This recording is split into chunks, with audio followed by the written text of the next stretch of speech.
উন্নততর ভারতে সুশিক্ষা এবং উচ্চশিক্ষার প্রয়োজন থাকলেও মাদ্রাসার প্রয়োজনীয়তা কি আছে শিক্ষার জন্য পশ্চিমবঙ্গে?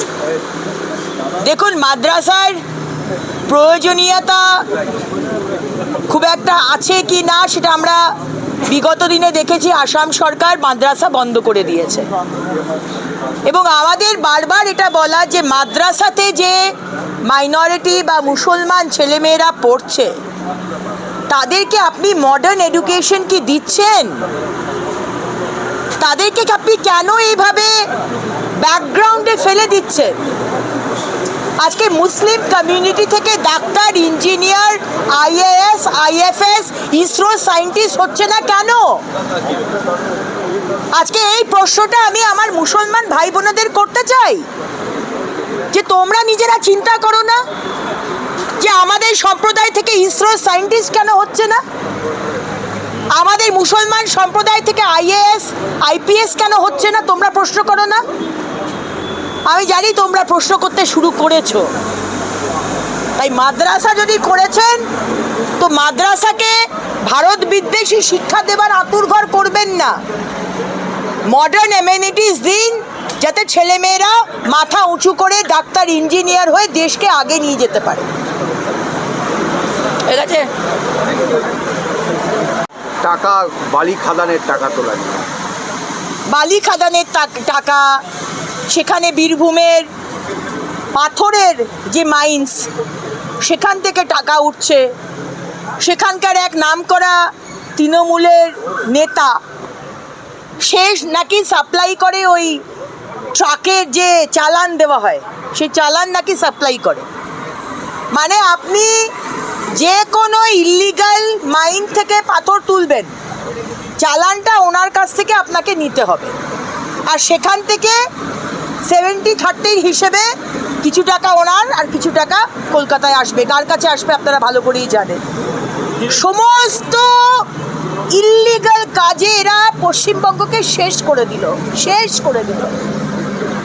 দিদি, স্বাস্থ্যকেন্দ্রে শাসকের থাবা, সরকারি জমিতে স্বাস্থ্যকেন্দ্র করতে বাধা। শাসকের 30 লক্ষ টাকা ওই স্বাস্থ্যকেন্দ্রের জন্য বরাদ্দ হয়েছে, কিন্তু তারপরও বিষবাহ জলে ওই স্বাস্থ্যকেন্দ্র। অভিযোগ উঠেছে দুর্গাপুরের ঠান্ডাবাগে মুখ্যমন্ত্রী কড়া নির্দেশের পরও এই ধরনের মানে লোকাল তৃণমূল এই ধরনের। মুখ্যমন্ত্রীর কথা তো কেউ শুনছে না। মমতা ব্যানার্জি বলেছেন চুরি করা যাবে না, বালি চুরি করবে না। আপনি গিয়ে দেখে আসুন আসানসোল জেলাতে অজয় নদীর ওপরে বড় বড় জেসিবির মতো মেশিন বসিয়ে সেখান থেকে চুরি করছে। সেখানকার যে এমএলএ আছে তারা সব জানে। জামুরিয়া, পাণ্ডবেশ্বরের যে তৃণমূল এমএলএরা আছে, নরেন চক্রবর্তী এবং হরেরাম সিংজি, তারা কি জানেন না যে অজয় নদীর ওপরে বালি মানে নদীর ওপরে মেশিন বসিয়ে চুরি হচ্ছে? তো নরেন্দার, হরেরাম সিংজি, আপনারা তো ভীষণ মমতা ব্যানার্জির কি বলবো অনুগত। তারপরেও মমতা ব্যানার্জির কথা শোনা হয় না। চুরি হচ্ছে, দিনের আলোতে চুরি হচ্ছে, আপনারা জানেন না? সবই জানেন, মুখ্যমন্ত্রীও জানেন। এগুলো আমাদের মতো সাধারণ মানুষকে গাধা বানাবার জন্য, গর্ধব বানাবার জন্য, বুদ্ধু বানাবার জন্য এই কথাগুলো বলা। প্রয়াগরাজ একটা ট্রেন, সেখানে ট্রেনটা বন্ধ ছিল। যারা যে প্রয়াগে যাচ্ছিলেন তারা ট্রেনটাকে ভাঙচুর চালিয়েছে। ব্যাপক গণ্ডগোল হয়েছে, এসি কাঁচ ভেঙেছে, কারণ ট্রেনটা বাইরের যাত্রীদেরকে মানে রিজার্ভ কম্পার্টমেন্টে উঠতে বাধা দেওয়া হয়েছিল। তাই এটা কোথায় হয়েছে? এটা বিহারে হয়েছে। যারা বিহারে আমাদের সরকার আছে এবং বিজেপি শাসিত রাজ্য সেখানে কথা দিচ্ছি, সরকারি সম্পত্তি যদি ভাঙার চেষ্টা করেন, সরকারি সম্পত্তি মানে আমাদের সম্পত্তি, ট্যাক্স পেয়ারের সম্পত্তি। আমার বাড়িতে কেনা আলমারিটা যেরকম যত্ন করে আমি রাখি, সরকারি সম্পত্তিও সেরকম যত্নে, তাই শাস্তি হবেই, সে যেই হোক না কেন। এসএসসি মামলায় আজকে সুপ্রিম কোর্টে সিবিআই বলেছে পার্থ চট্টোপাধ্যায়ের বাড়িতে বসে অযোগ্যদের তালিকা তৈরি হয়েছে এবং গোটা চক্রান্তের সঙ্গে পার্থ চট্টোপাধ্যায় জড়িত।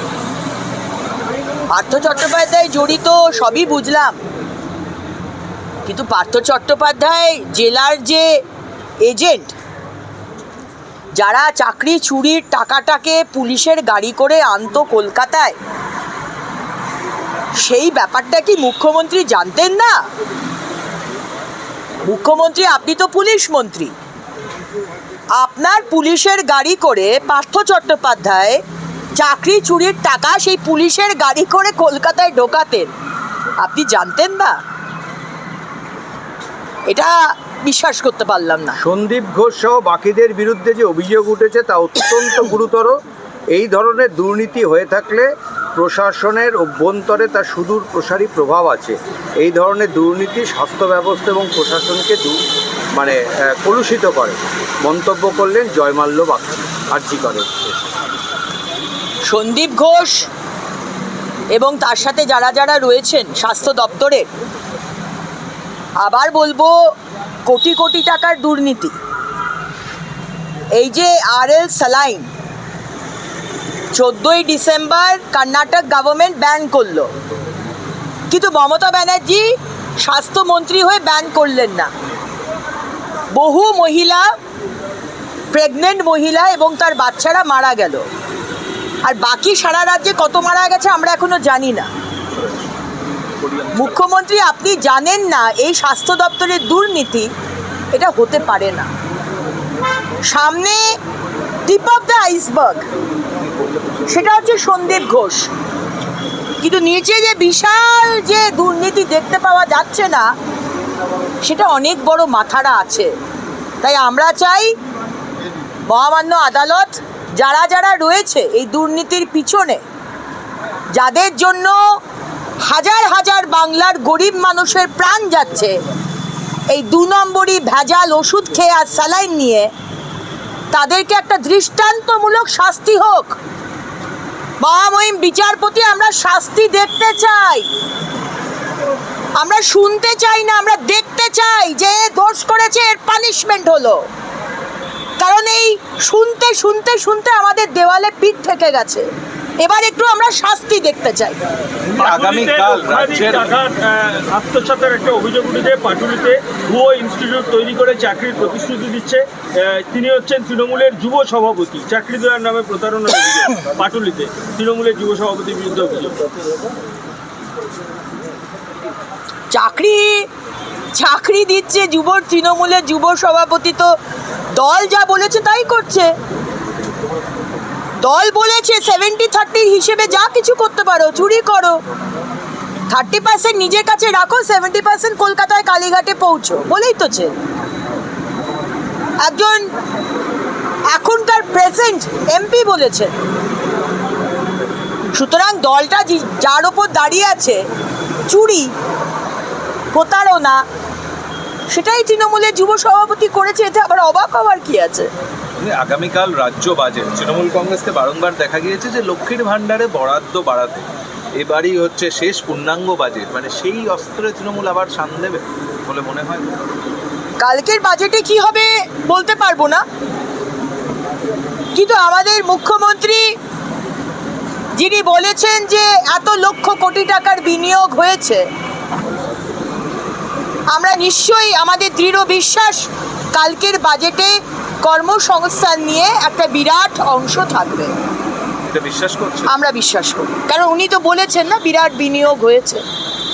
আমাদের দৃঢ় বিশ্বাস যে আমাদের মুখ্যমন্ত্রী, যিনি এত মহিলাদের সশক্তিকরণ নিয়ে কথা বলেন, মহিলাদের সুরক্ষার জন্য একটা বিরাট অ্যামাউন্ট রাখা থাকবে। CCTV ক্যামেরা, তাদের রিহ্যাবিলিটেশন, আগামী বছরগুলোতে দেখেছি সেই টাকা ফেরত চলে গেছে।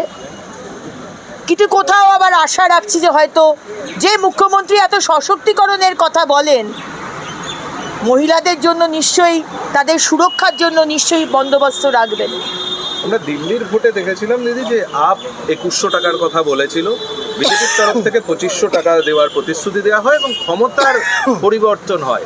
পশ্চিমবঙ্গের ক্ষেত্রেও কি লক্ষ্মীর ভাণ্ডারে তৃণমূল যা দেবে তার পরিবর্তে আপনারা বারংবার 3000-এর দাবি করছেন, সেটার ক্ষেত্রে ভোটে কোথাও এফেক্ট হবে? আমরা তো আজকে থেকে নয়, আমরা তো আজ কয়েক বছর ধরেই বলছি 3000 আমরা দেব। এবং বাংলার মা বোনেদের বলতে চাই যে আজকে ধরুন আমাদের সরকার এলো 26-এ, ফেব্রুয়ারি মাসে কি এপ্রিল মাসে, মে মাসের 1 তারিখে 3,000 টাকা আপনাদের অ্যাকাউন্টে ঢুকে যাবে। কিন্তু পার্থক্য আছে, আপ কেজরিওয়াল বা মমতা ব্যানার্জির টিএমসির সাথে বিজেপির পার্থক্যটা হচ্ছে যে আপনি 3,000 টাকার যে অন্নপূর্ণার ভাণ্ডার আমরা দিলাম, তার সাথে সাথে বাড়ির মা বোনেদের একটা এমএসএমইতে কর্মসংস্থান হয়, সেটা কিন্তু আমরা চেষ্টা করব। আপনার ছেলে আর মেয়ে শিক্ষিত হয়ে অন্য রাজ্যে পরিযায়ী শ্রমিক হয়ে গেছে, তাদেরকে আমরা ফেরত আনবো। কাউকে অন্য রাজ্যে থাকার দরকার নেই, সবাই পশ্চিমবঙ্গে ফেরত এসো, ইন্ডাস্ট্রি হবে, বাড়ির খেয়ে কাজ করো, রাজ্যকে এগিয়ে নিয়ে চলো। ডিফারেন্স আছে আর ডিফারেন্স থাকবে। রাজ্যে নতুন 600টি মাদ্রাসা তৈরির পরিকল্পনা নিয়েছে রাজ্য সরকার। গতকাল রাজ্যপালের